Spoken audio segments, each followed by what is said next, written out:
Hello and welcome to the Red Bra Project. We are here at episode 19, and I have Shauna up here. Hey girl, how are you? I'm great. How are you? It feels good to be back. I know, it's so good to see you, and we have our special guest today. So we're so excited to bring you such a treat, Miss Kay Hillman. Kay, welcome. Thank you. I'm so glad to be here. This is so exciting. Thank you guys for reaching out. Yes, and yes, we've already checked. Kay is not driving right now, so it's just from the car. Busy woman. We fit this in when we can, so it works so well. So awesome. All right, so Kay, I'm going to have you just kind of open up a little bit. Tell us about where you live right now, where you're coming from, and just a little bit about your background, and then we'll kind of dive into some other stuff. Okay, yeah. Okay, this is so weird because I do interviews, but I've never been interviewed, so okay. It's your time. A little bit.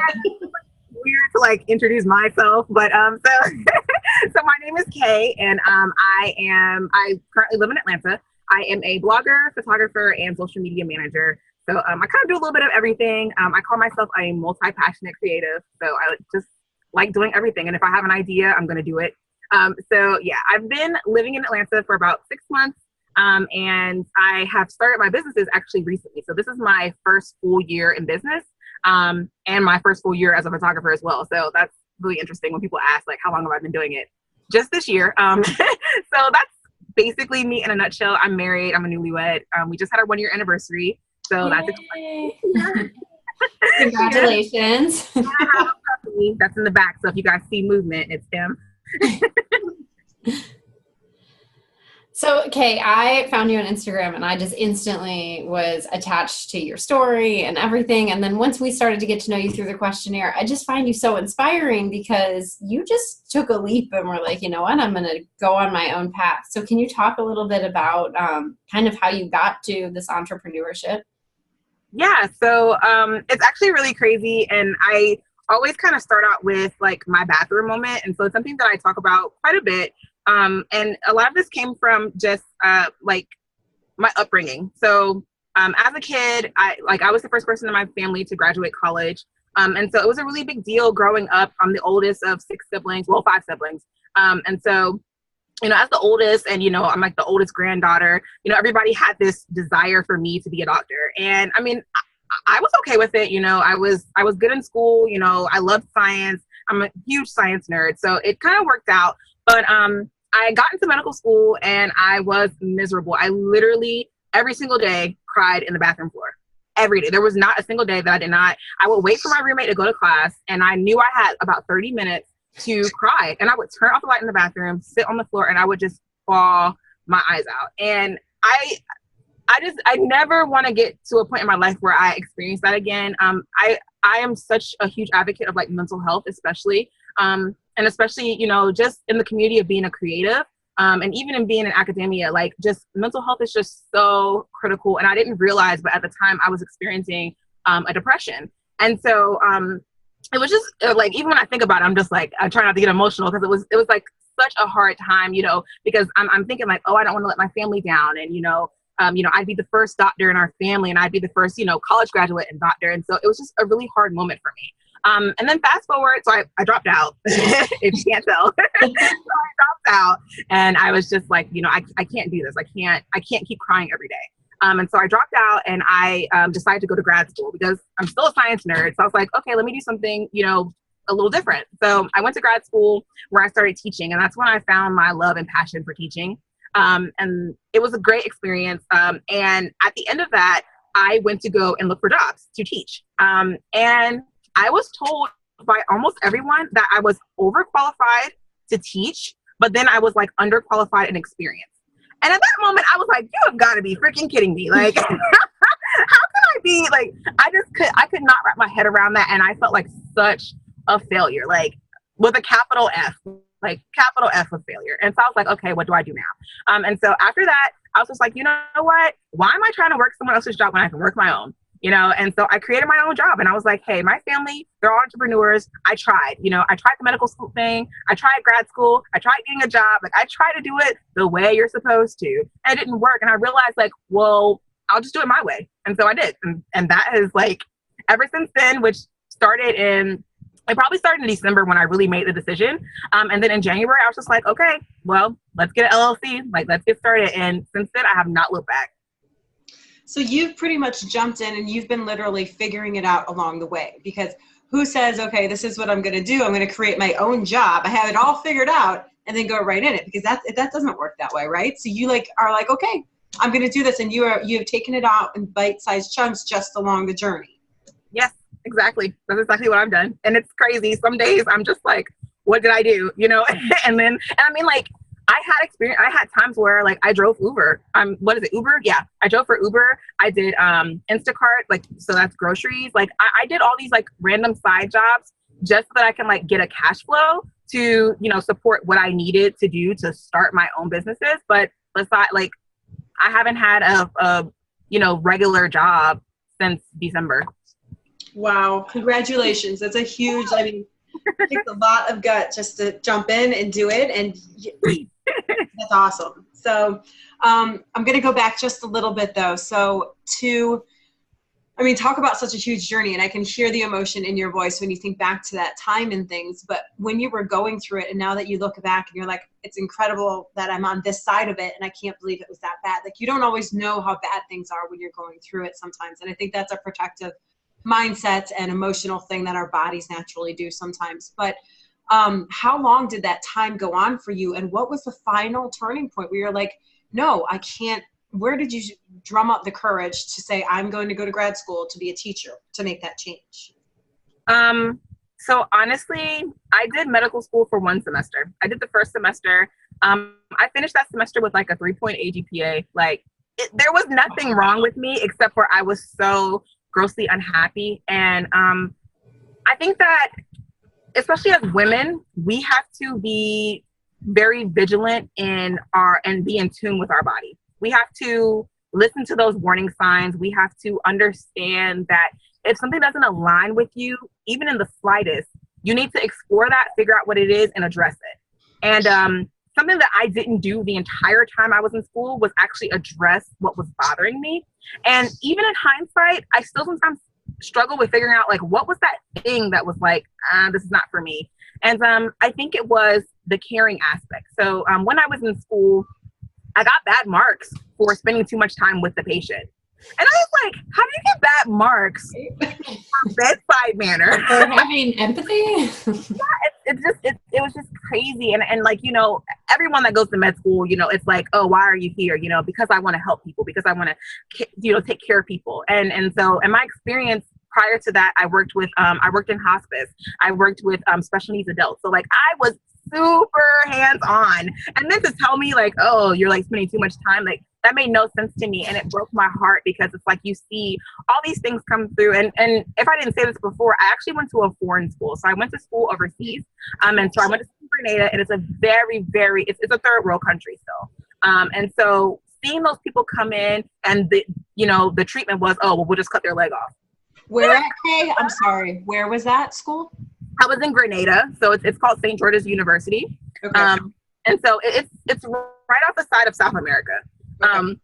It was a great school, but it's just like, when you see what people come in there with, and, you know, because it's so impoverished, they don't want to spend the time to educate them. And I'm that kind of person. Like, I want to educate people. I want to share with people. I want to do whatever I can to help them. And so that kind of left a bad taste in my mouth. And then I think something else for me is that I realized through that experience that being a doctor was not something that I chose to do. Yep. And that's where I say, like, as women, we have to be aligned. Like, we have to be in tune and be mindful of who we are at our core. And if something doesn't feel right, if you have like that gut feeling that's like, you know, this is like, if it's not a heck yes, it's a hell no. Sorry. That's I love that. You know, and so it's like, nah. So I really feel like that's what kind of sparked it for me. And after that semester, I just reevaluated, and I was like, nah, I don't think I can do this. And then for the rest of my life, nah. So, and then I just stuck with it. Yeah. That's awesome. You knew at that time, you decided not to let it go on for 5, 10, 15 years, and Yes. you found the courage to do it. So I have to ask, how did your family, you know, what did they do and how they react to you once you took the jump? So my family, is so awesome. Like I got lucky. I just got lucky because I was terrified. Like when I say terrified, I was terrified. When I came home, I didn't even tell anybody that I had decided not to go back. I just came home like normal, like, oh, yes, I didn't even say anything. I didn't even tell my at the time he was my fiance. I didn't even tell him. I was just like, no, wow. For like a month. And then like, were you going back to school? yeah, that's exactly what happened. When it was time to go back, they were like, are you going back to school? And I was like, oh, no. About that, we should probably catch up. I've been meaning to tell you. But they were really amazing about it.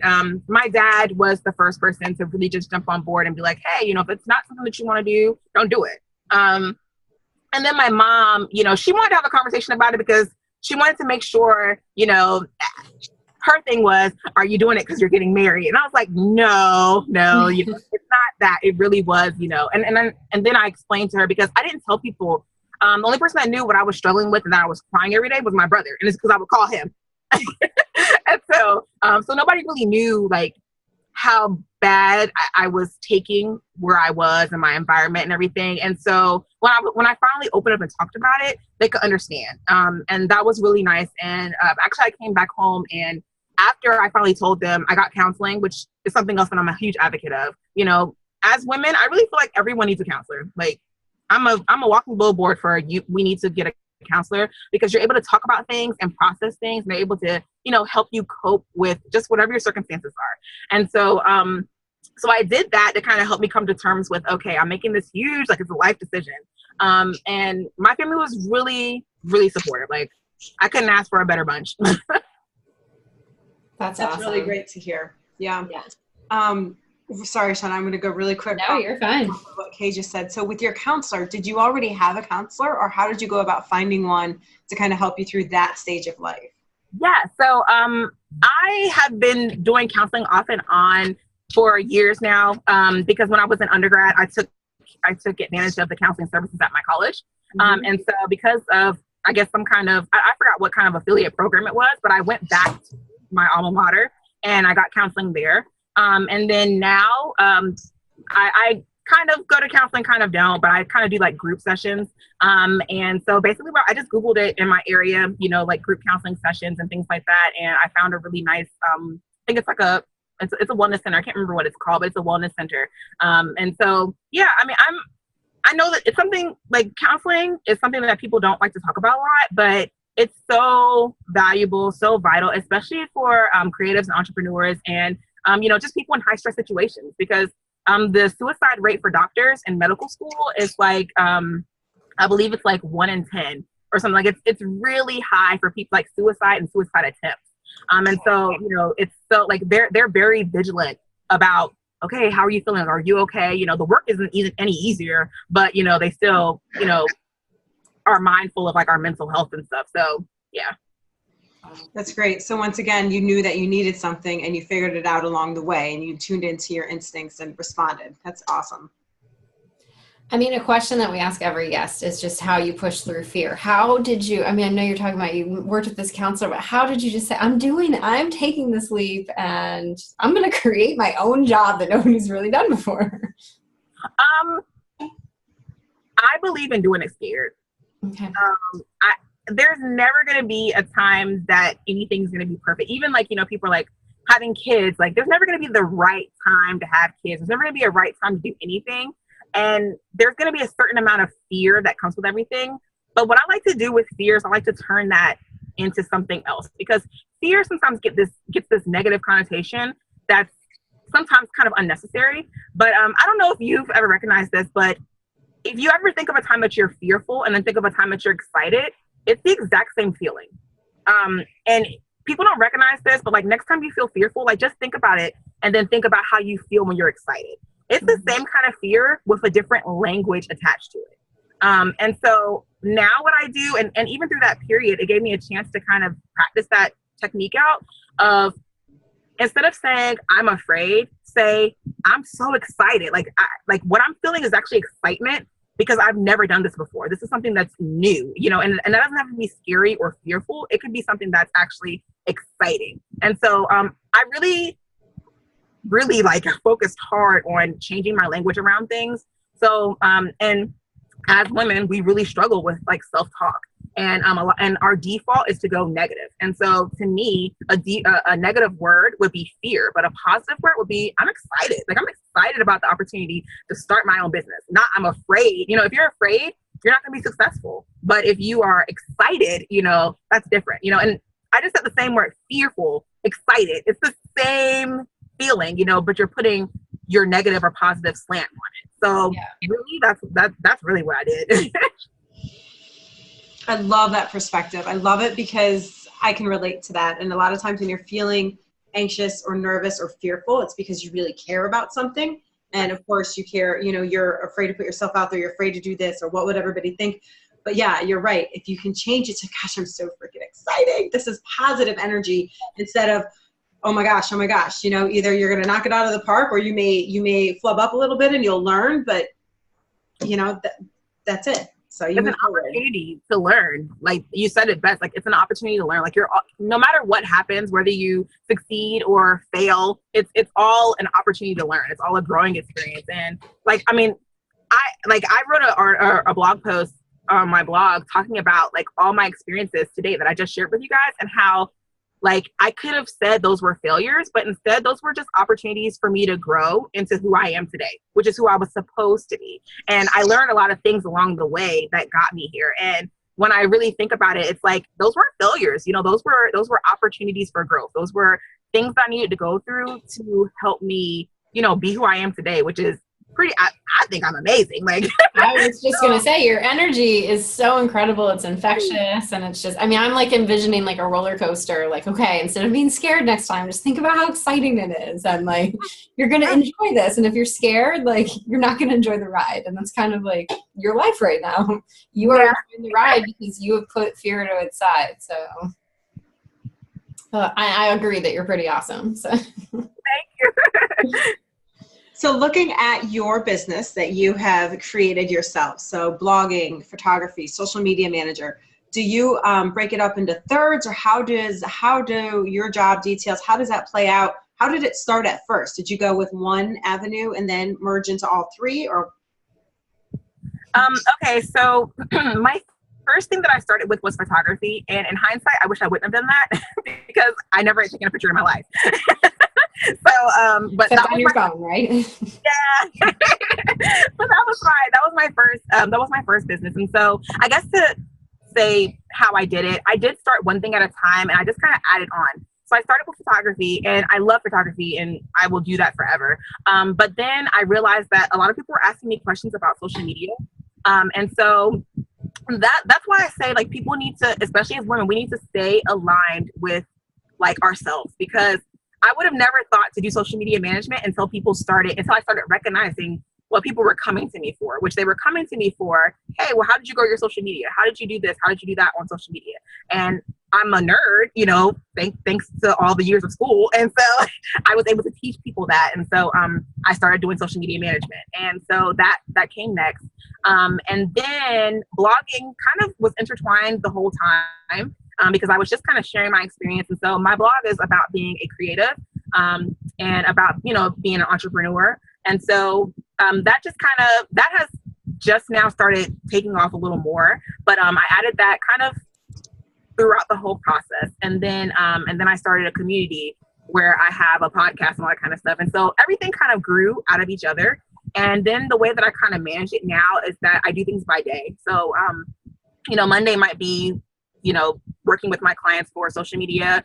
Tuesdays might be editing pictures for photography. Wednesdays will be the podcast. So I just kind of compartmentalize everything by day to kind of make things a little easier for me. But I mean, because the businesses are so fluid and some of them run into each other, it's kind of hard to say like, okay, today I'm just focused on this thing. But yeah, that's kind of how it all works together. That's great. You mentioned podcasts, and that's something that I've recently gotten into. And I know we typically ask what's your favorite book, and you said you are a podcaster. So can you recommend one that you think maybe our audience would enjoy listening to as well? Yes. So I love podcasts. So I love the Gold Digger podcast with Jenna Kutcher. I love, there's the influencer podcast. I think that's one is Julie Solomon. And then there's a Be Your Own Boss, I believe. And I like that one too. And all those are really good for like entrepreneurs or like creative types. And so I love those kind of podcasts. And I literally, while I was driving up here, I was like binge listening to Jenna Kutcher, of course. So yeah, podcasts are definitely the way to go. And congratulations if you've started your own. That's awesome. We're just YouTube now, but I can't stop listening to podcasts. So like I will take recommendations on any others to listen to, because then I run through all the episodes and I'm like, I need more. And Amy Porterfield, she has a great one, but I can't remember what it's called. Okay. But she has a great podcast as well. If you just type her name in, it's the first one. Awesome. One of the things I love how you described about your schedule and being a creative, kind of multi-passionate, I like this. I don't feel like doing that today. I'm over here. I'm over here. I'm over here. But you have to leave a little bit of room for that freedom as well. Otherwise, I think you can feel really restrained and confined, especially as a business owner or an entrepreneur. So it's really cool how you started in one thing, but you listened to what you were really enjoying, or that came more natural to you, or that you wanted to dive into. And then you mentioned teacher, and here you are teaching social media. It's just not in the way that you had initially thought that you would be teaching. Right. So that's pretty cool how that has come around full circle. I totally agree. Yeah. Sometimes I look back and I'm like, what in the world? Like, and that's why I said like those failures that I thought I was experiencing, like they weren't failures. They were teaching me things to help me with where I am today. And, now I look at it as a gift. And so even though like still things happen that, I might not like, or, they might not be the most ideal thing, but that's life of an entrepreneur. But I also recognize that, okay, there's something that this experience is teaching me, and it's going to help me in the future. And so I think that if we can be mindful of that and stop attaching negativity to things, and, really try to see that, what is it? Silver lining, I think it's called, like, just seeing like that sliver of like, okay, this might not have been as bad as I think it is, or later on, this is going to, come in handy. So, yeah. Yeah. You never know quite exactly how the dots are connecting at the time until you get here and you look back and you're like, yes, I have so much appreciation for that. Mm-hmm. Very cool. One thing we ask every single guest is we consider the red bra our superhero cape, that moment that we just really felt empowered. And so what would you say was your moment? Was it creating this job or? So I actually thought about this after I had thought of an answer, and I'm now thinking that my super cape moment would be when I decided to get off the bathroom floor and stop crying. I love that. Yeah. Goosebumps. I love it. Yeah, that was the moment for me. And it was a hard moment because I had to make a conscious decision and know that, hey, I'm going to finish this semester out strong, but I'm not going to cry anymore. And after this, I'm done, and I'm okay with that. And there's a certain kind of peace and a certain kind of power that you have to harness to say that you're going to turn away from something. Sorry. No, you are so right. Like, it's so hard to like turn away from something that you've dreamed of and you've worked hard for, and that you feel like you're letting people down, and to say like, no, I'm going to put Kay first. And I'm gonna step out on faith, even if I don't understand what's going on, even though I don't know why this might be happening. And I really think that the day, because there was a day that after that I did not cry anymore. I stopped crying. That's awesome. Yeah. And that day, like that was my red bra moment. I love it. Oh. Absolutely. I love the realness to you. I love it all, Kay. I'm so glad that we have connected with you. Oh. What an incredible moment. I mean, that gives so much hope to others who could be struggling or unhappy. And it doesn't have to be just in school. And, maybe it's in a relationship or with a life choice or the living situation. But it's that moment when you can get yourself up off the ground and be like, okay, this is the last time I'm allowing myself to be on the ground. Good for you, girl. I'm like trying to not cry. I'm like, don't cry. Yeah. Thank you so much for sharing with us. I know that this is going to touch so many people's hearts, and just the realness and just you being so vulnerable. And we really appreciate it. And getting to know you before today and reading through, all of your answers, I found a quote and I was like, this is Kay, this is everything. And even hearing you speak today about how You were there for your patients. So it says you must always have faith in people, but most importantly, always have faith in yourself. And so I just think that's so true to you, because you care deeply for everybody, but you made yourself a priority, and just look at where you are now for that. Yeah. You go, girl. All right, guys. Thank you so much for joining us tonight. Kay, thank you for your time. It has been such a pleasure. And all of our viewers out there, if you're watching and you hear Kay's story and you're like, man, I know somebody who needs to hear this, please feel free to share. Give us a thumbs up if you like what you've heard tonight, and make sure to follow us and Kay over on Instagram. So we're going to post all of her information up so you can get in contact and link up with her positive energy and attitude. We can all use more of that in our life. And then, of course, submit your stories to the Red Bra Project as well, because one story impacts so many people, and yours matters. So everybody have a good night. Thank you all. Kay, thank you so much. Thank you.